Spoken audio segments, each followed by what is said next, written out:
So I think we'll start off with our first topic, which is Meghan and Harry, and they've decided to take a step back from the royal family, removing themselves from the royal rota and choosing to share their stories in their own way. So there's been a bit of a backlash about this online. I think people kind of expect her to have the British stiff upper lip and the kind of just keep calm and carry on attitude, but they're forgetting that Meghan is American, and Americans, they don't play that. They'll just tell you about yourself and what the problem is. And I think black people were just sitting down watching that like, yeah, you tell them, Meghan. You tell them. You ain't putting up with this. Do you think she made the right decision? I definitely think she did. You know what, like you said, she's American, she's from a whole different culture, a whole different background. She's doing what's best for her. Yeah. And that is moving away. Because like you said, it's a different pace. The UK is very slow paced, where the Americans are just like, yeah. And she said she would feel unsettled and she'd have a meltdown if she stayed in the UK. She has to go back home. She has to go where it's comfortable for her. Definitely, I don't blame her. I think, especially from the way the press is speaking about her, how everyone's, dealt with her in the press from the start. Like, you know what? Do you? I don't believe about what the Queen or anybody has to say. I don't blame her. Do you think that the media's portrayal of her has been racist? Oh, I'd say more so. I say socially racist. The media focus on what they focus on, don't they? To bring in the views, to bring in the viewers, and that is obviously colour. But I wouldn't go as far to say I've personally seen anything that I think is racist. Really? I don't know. I'm not. When I said personally for myself, I haven't seen anything. I'm not a great reader of the newspapers. Well, not even just the newspapers, just the headlines that they choose to go with for their social media articles, and just from the print papers to their online presence of newspapers. There have been a lot of stories about her which you might not say they've used specifically racist language, but the fact that they're even talking about some of these things is kind of showing the racism, because it's like, well, you weren't speaking about that when it was Kate, but now that it's Meghan, suddenly there's all these rules that she has to play by that she wasn't playing by. I think it's just they comment on everything, and with every comment, they've just put the race card in there. Whether it's what they're saying is actually racist, sometimes you could just say something. If they're commenting on something that's taken place, like they took a jet or whatever, it doesn't have to be. That's got nothing to do with her being black, but it's like for some reason her colour always gets thrown in there. Yeah. So then it just becomes like, oh, is it racist? And then obviously like what you were saying on social media in terms of like Twitter and stuff like that. I have seen a few racist, like people. Everyone has an opinion. I think it's different though. Like you said, there's a black person in the royal family, like an outward black person. So with that, you're gonna have madness. It's gonna be madness anyway. It's gonna be the most spoken about thing because she's black. That's it. It's you're not gonna shy away from it. You're not gonna get away from it. It's gonna be there. It's gonna be in your face. And this isn't gonna stop. I'm telling you that. Even when they move and they come out of the royal family, they're always gonna be a talking point. Yeah. Do you think? Even the way they spoke about her relationship with her family and her relationship with her dad, and the lengths they went to try and get him to say negative things about her and to show the negative sides of her family relationship. But then when they were getting married, everyone was like, well, she hasn't invited her family. And then it's like, well, you've just read what kind of dysfunctional family she has. We've all got that one family member who you don't want to part with, and you probably wouldn't invite them to your wedding because they're that one member of the family who is like, they're unpredictable, you don't really know where they're going to go. So if she didn't want to invite them, is that a crime? Because you think it was the way the media reported on that? It probably was. It could have been partially because of the way it reported on it, but also it's up to her. It's almost as if they reported on it and then they waited because they wanted something to say about that one family member at the wedding, but they didn't get it. Yeah. So you got to think about what's the norm though in England. So the norm is, you have a mom, a dad, you have your kids, cousins, aunties, uncles. They're all one family. They're just meant to be there regardless. You had criticism from when she was pregnant, there were pictures of her like holding her baby bump, which millions of women, when you're pregnant, you rest your hand on your bump.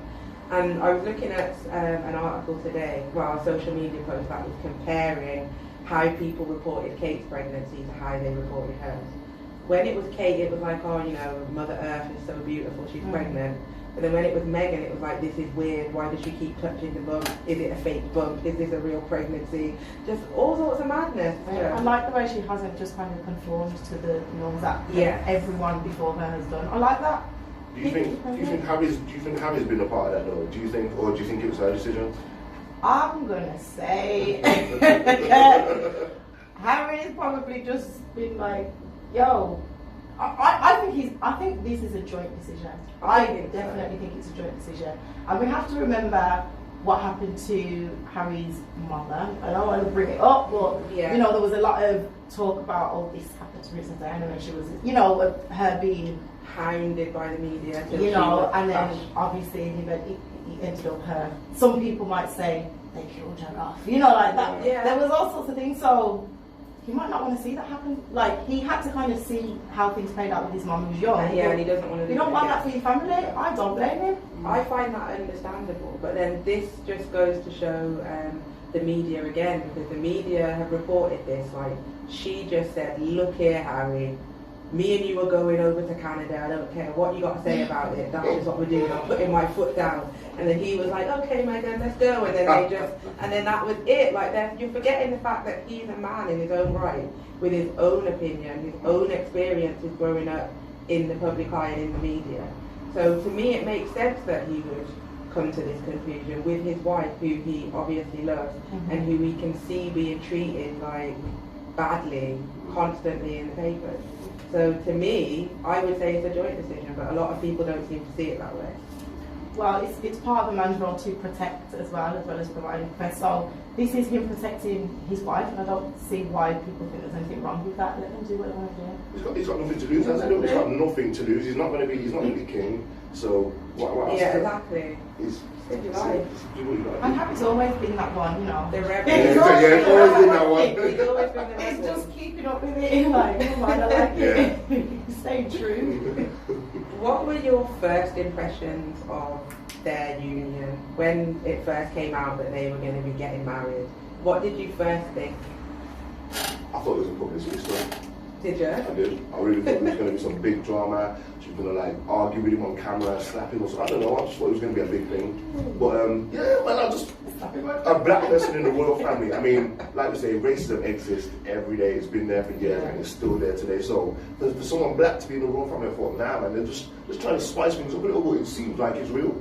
Yeah. It seems like it's real. So yeah, but I thought it was crazy. I just thought, yeah, man, Harry, he was always the rebel one. There was always something about Harry in the press. So I was like, yeah, I like this. But in all fairness, on one hand, it's like, really? I want to see how far this is going to go. But also, you have to think that they've probably got some sort of thing where once it's out there and you make this decision and you're going to run with it, you have to go all the way, which is what usually happens. So it's kind of like, it's out there, it's a thing, it's real. Yeah. And then everybody else, you know, you just wait to see how they've done, I think they've done Meghan bad.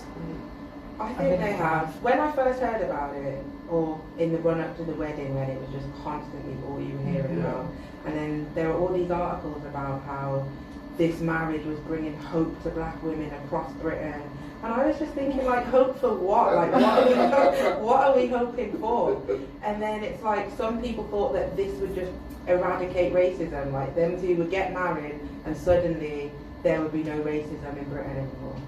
But, you know, we all knew that, you know, that's never going to happen. It's a nice idea and good on you for thinking that, but it's not going to happen. No, it's just, I think it's more being like, you know, this is the black princess in the fairy tale. You know, when there was never the black princess in, like, you know, growing up, you see the fairy tale and the cartoons, always, it's like now we've got the black princess in the fairy tale. It still doesn't change anything, though, for us. It's just, I suppose for children it might be, you know, you can see yourself there. I didn't really aspire to be a part of the royal family when I was country, I ain't gonna lie, so. And then it's still like you're just aspiring to be a wife, like it's not, a great aspiration. Like, we all should be feeling hopeful that one day we too could be married. Like, there are more important things that women could be doing. Like, yeah, people want to be married, but it's not like the be all and end all. So I don't know why they were heralding it as that. I was watching Good Morning Britain, and one of the guests said that the Queen would have been more upset by this revelation than she would have been after that interview that Prince Andrew had at the end of last year about his paedophile sex scandal. And I was just thinking, how could you be more mad about this than that? I think it's I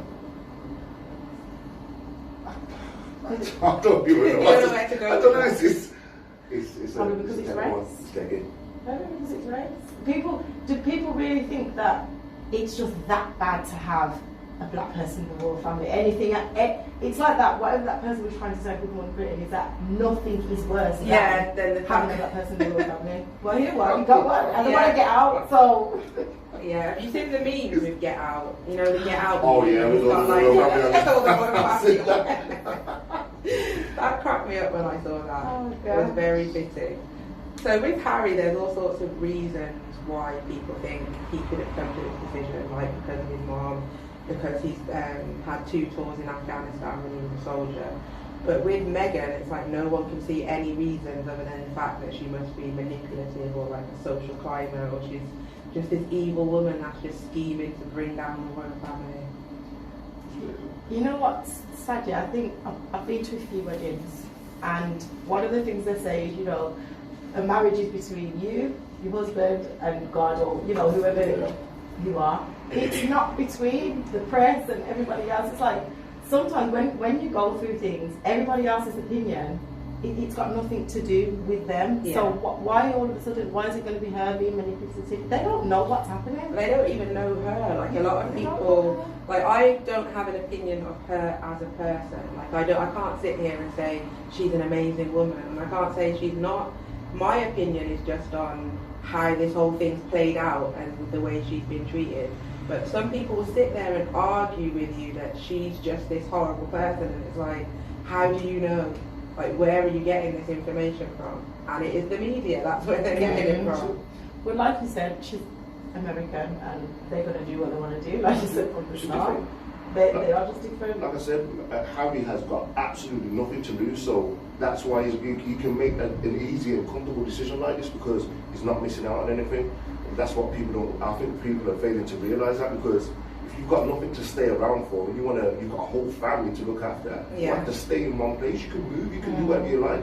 Especially with their resources. Exactly. Come on, let's be crazy. He doesn't have to be in a royal family like that, but he's alright. He's got it. He's got money. You know what I mean? But they're saying their resources, but now because I was seeing that they want to say, oh, you know, they want to take away, you know, this security and that, being as they want to step down from the, because I think it's public. But he'll never have that. He'll still always be. He's still be the prince. Yeah. Exactly. He'll still always be the same. If you're thinking about the social media aspect, like some people were mad that they made a post about it rather than going through the official royal channels. But isn't that just kind of this day and age, digital age? That's just how people break news. Like, I don't call my nan to tell her every major thing that's happened, but I might just post it on social media for everyone to see. That's just kind of how things are going now. And if the monarchy wants to be seen as up to the times, then shouldn't they be changing the way that they interact with the media? It's not for him to jump on Snap and put sort of, you know what I'm saying, oh, I'm moving, I'm getting off. Get the Queen on TikTok. I would love to see that. That would be classic. But no, they do need to. People just need to get with the times, innit? We can't stay in that era of, you know, press releases and newspapers.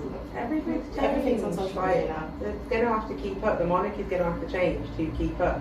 And one of the things that people were supposedly happy about when they got married was that him marrying a black woman or a mixed race woman was somehow pushing the monarchy into the into the new century, and it was going to make things better. So, you know, if that's what people genuinely want, it's for the monarchy to be up to the times and change with the people that are living in the country, then they should be happy with that, I think.